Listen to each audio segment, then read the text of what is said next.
मित्रों नमः संस्कृताय। कल जो इसके पहले मेरा वीडियो अपलोड हुआ है, तो अगले वीडियो में बताया गया था आपको कि यूपी टेट का सिलेबस क्या था क्या नहीं था। आज मैं एक एक टॉपिक उठाकर सिलेबस का मैं आपको बताऊंगा, और मेरे बालाजी संस्कृत क्लासेज को ज़रूर से ज़रूर सब्सक्राइब करिएगा, जो कि कोई भी मैं वीडियो अपलोड करूं आप तक नोटिफिकेशन पहुंच जाए।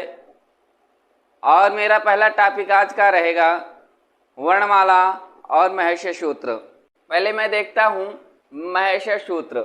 तो महर्षि सूत्र में आपको मैं ये बताऊंगा कि महर्षि सूत्र याद करने का ट्रिक।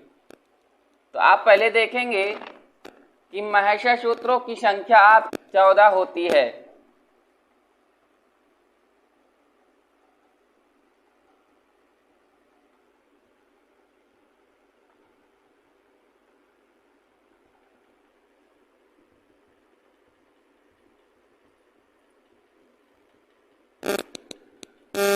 दूसरा है आपका महेश्वर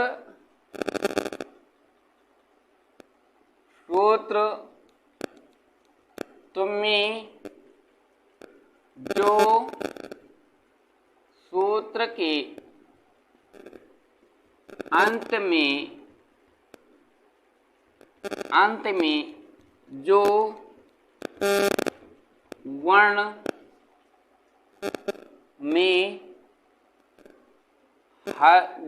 में हलंत लगे रहते हैं उसे इत कहते हैं। आप पूछा जाएगा कि इतों की संख्या, तो आपके इतों की संख्या हो जाती है 14, क्योंकि 14 वर्ण हैं। तो 14 वर्ण में भी आपका सूत्र के अंतिम वाले वर्ण में हलंत लगा रहता, उस हलंत को ही हम क्या कहते हैं, इत कहते हैं। आपका पहला है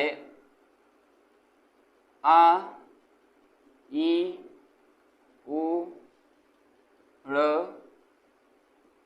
ऋ ऋ क ए ओ ग ऐ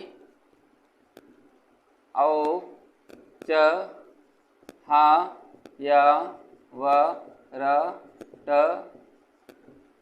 ल ञ म ङ ण न म झ भ ञ घ ढ़ ध ष ज ब ग ड द स ख फ छ ठ थ च ट त व। उसके बाद में अगला है आपका क प कपय। उसके बाद में हो जाता है श श स र, और उसके बाद में हो जाता है हल। ये आपके 14 महर्षि सूत्र हैं। इन 14 महर्षि सूत्रों 2 3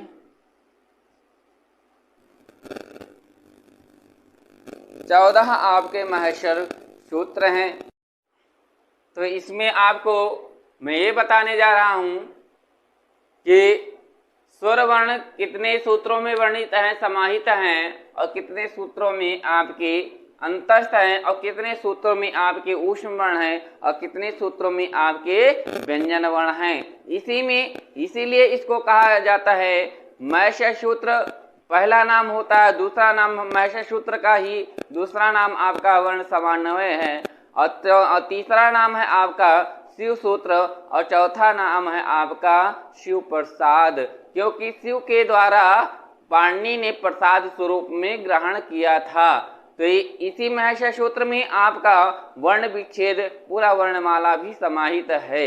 आपको ये बताने जा रहा हूं आपको कि इसमें आपको कहां कहां पर किस किस नंबर पर ये वर्णमाला समाहित है, स्वर कितने सूत्रों में समाहित है, अंतस्थ व्यंजन कितने में किस नंबर सूत्र पर है, ऊष्म व्यंजन कितने सूत्र पर है, कौन से ऐसे दो वर्ण हैं जो कि 2 बार रिपीट हुए हैं, कौन से ऐसे वर्ण हैं जो कि हलन से लगे हुए वर्ण हैं, क्योंकि यहाँ से हर वर्ष आने वाले एग्जाम में शिक्षक भर्ती जहाँ पर ये संस्कृत का टॉपिक सिलेबस रहता है यहाँ से क्वेश्चन जरूर उठता है। तो मैं आपको लेके चलता हूँ महर्षि सूत्र में वर्णमाला। तो मैं बता दूं आपके 4 सूत्रों में आपके क्या हैं, स्वर हैं। तो आपको मैं बता दूं स्वर को ही हम क्या कहते हैं, अच कहते हैं। अब स्वर हमारे कौन कौन से, आ हो गया, ई हो गया, उ हो गया, री हो गया, ली हो गया, ए हो गया, ओ हो गया, ऐ हो गया और अ हो गया। ये हो गए आपके, गिना जाए अब तो 1 2 3 4 5 6 7 8 9। कहने का मतलब ये हुआ है कि स्वरों की संख्या, अचों की संख्या हमारी कितनी है, 9 है। अब पूछा जाए महर्षि सूत्रों में कितने सूत्रों में स्वर समाहित हैं, तो आपके 4 सूत्रों में स्वर समाहित हैं। ये पहला हो गया। आपका दूसरा आता है व्यंजन को ही हम क्या कहते हैं, व्यंजन को ही हम क्या कहते हैं, हल कहते हैं। चाहे हल कहो चाहे व्यंजन कहो। अब आपसे पूछा जाए कि हलों की संख्या, तो हल कितने वर्णों में समाहित है, कितने नंबर सूत्र से कितने नंबर सूत्र तक, तो आपके देखेंगे 5 नंबर सूत्र से आप उठाएंगे और 14 नंबर सूत्र तक आपके क्या हैं, व्यंजन वर्ण हैं। क्या हैं, व्यंजन वर्ण हैं। और व्यंजन वर्णों की संख्या आपकी हो जाती है 33। और व्यंजन को ही हम क्या कहते हैं, हल कहते हैं, और हल को ही हम क्या कहते हैं, व्यंजन कहते हैं। आप ये चीज जान लिए, 2 चीज कि स्वर को ही हम क्या कहते हैं, अच कहते हैं। हमारे जो अच हैं, हमारे जो स्वर हैं, वो स्वर हमारे 4 सूत्रों में समाहित हैं।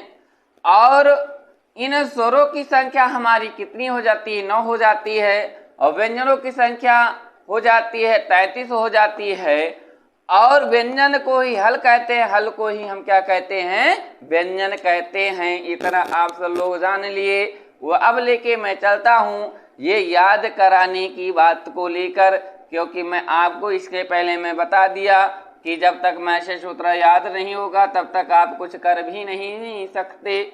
तो आपको मैं याद कराता हूं। तो आप देखेंगे, एक ट्रेन में मैं सफर कर रहा था, उस ट्रेन में बैठा था, एक भिखारी आया, मुझसे पैसा मांगा। मैंने कहा मैं पैसा नहीं दूंगा। तो बोला नहीं दोगे तो अभी मैं आपको मार दूंगा। मैंने कहा नहीं दूंगा तो नहीं दूंगा। तो मैं ऐसे ही आगे बात चलती गई और अंत में क्या हुआ, लड़ गए। तो यहाँ पर पहले आपका सूत्र का नाम क्या है, लड़। और आपका दूसरा जो है अगला है, जो अगला सूत्र है आपका जो ये, तो एक रिलेशन में गए तो वहाँ पर एक लोग बैठे थे, तो हम भी जल्दी में थे। तो हमने कहा, बोले कि भैया पानी वानी पी लो। हमने कहा पानी वानी नहीं पीऊँगा, मेरा सर दर्द हो रहा है, मुझे 1 कप चाय दे दीजिए। तो वो बोले कि ठीक है चाय मैं बनवा रहा हूँ। बोले कि नहीं चाय नहीं, आप ले आइए, काफ़ी ही ले आइए, उसमें जल्दी हो जाएगा।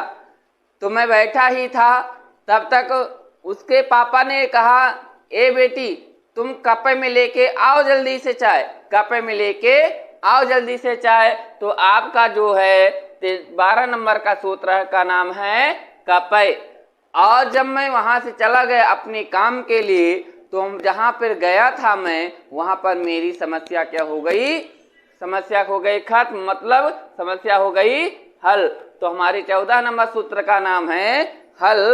और यहाँ पे आप देखेंगे लिखा हुआ है आपका तीनों सा यहाँ पे आपके हैं, तो तीनों सा आपके 14 महर्षि सूत्रों में कहीं पे दिखाई नहीं देंगे, आपको 13 नंबर सूत्र पर ही दिखाई देंगे, सा शा शा। ठीक, अब आपको मैं बताऊं, लेके चलता हूं, ऐसे ही मैं आपको बीच बीच में ये महर्षि सूत्र कंठस्थ कराता रहूंगा ट्रिक के अनुसार, और मैं आपको लेके चलता हूं, दिखाता हूं कि अब हमारे अंतस्थ वर्ण कितने नंबर पर हैं। तो अंतस्थ वर्ण हमारे आपके 5 और 6 नंबर सूत्र पर आपके क्या हैं,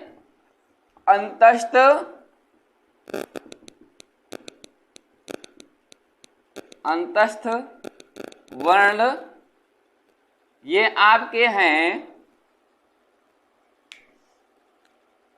या व र और ल, ये आपके अंतस्थ वर्ण हैं। अब पूछा जाए अंतस्थ वर्णों की संख्या हमारी कितनी है, तो अंतस्थ वर्णों की संख्या हमारी हो जाती है 4। अब पूछा जाए कि महर्षि सूत्रों में ऊष्म वर्ण कितने नंबर सूत्र पर है, तो आपके 13 नंबर और 14 नंबर सूत्र पर आपको ऊष्म वर्ण समाहित है, तो आपका हो जाता है शा शा सा हो गया, उसके बाद में हो जाता है हाँ, ये हो गया आपका ऊष्म वर्ण हो गया। ठीक, ऊष्म वर्ण की संख्या पूछा जाए तो ये भी 4 होगा। अब आपको मैं लेके चलता हूं कि वर्णमाला में आपको हम आज स्वर ही आपको बताएंगे, जो कि आपका स्वर को ही हम क्या कहते हैं, अच ही कहते हैं, और अच को ही हम क्या कहते हैं, स्वर कहते हैं। अच एक प्रत्याहार है, लेकिन ये बताया जाएगा आपको।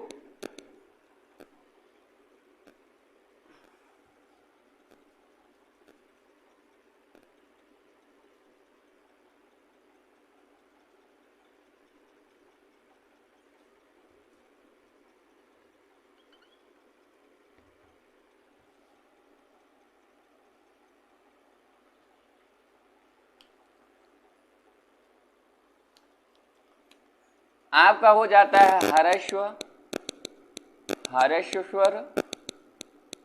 हर्स्व स्वर को ही हम क्या कहते हैं, मूल स्वर, मूल स्वर। उसके बाद में हो जाता है आपका दीर्घ स्वर, उसके बाद में हो जाता है प्लुप्त स्वर,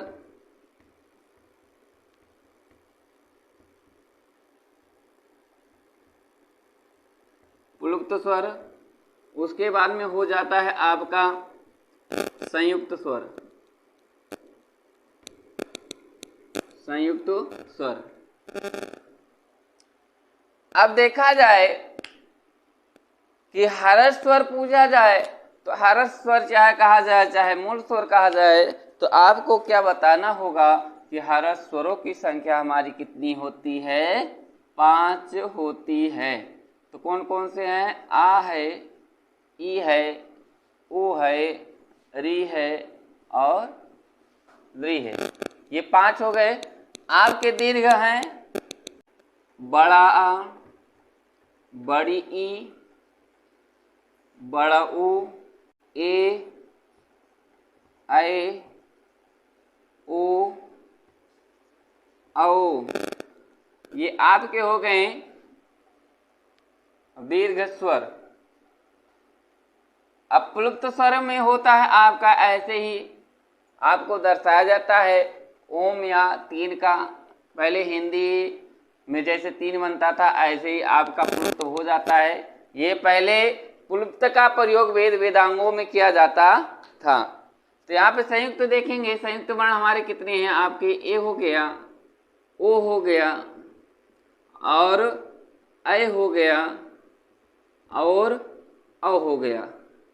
ये संयुक्त क्यों बोले जाते हैं, क्योंकि ये 2 वर्णों को मिलाकर एक संयुक्त बनते हैं, संयुक्त वर्ण बनते। जैसे इसको देखा जाए ए और ओ को देखा जाए तो ये 2 वर्ण जो हैं आपके ये गुण संज्ञा, ये गुण संधि करते हैं। क्या करते हैं? गुण संधि करते हैं। ठीक।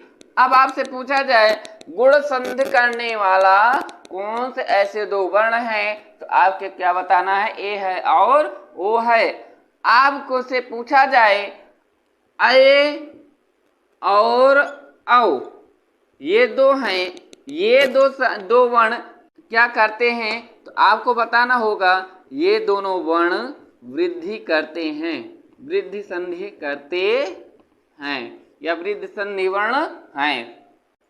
बस आज हम आपको यहीं तक बताएंगे और आगे जो होगा वो विस्तृत रूप से चर्चा और भी स्वर वर्ण में और व्यंजन वर्ण में किया जाएगा। आप मेरे वीडियो को लाइक करिएगा और सब्सक्राइब जरूर करिएगा, क्योंकि मैं भी कोई भी वीडियो बनाऊं आप तक नोटिफिकेशन के जरिए आप तक पहुंच सके। और आप मेरे वीडियो को लाइक और सब्सक्राइब जरूर करिएगा और ज़्यादा से ज़्यादा शेयर करिएगा। इसी के साथ में नमः संस्कृताय।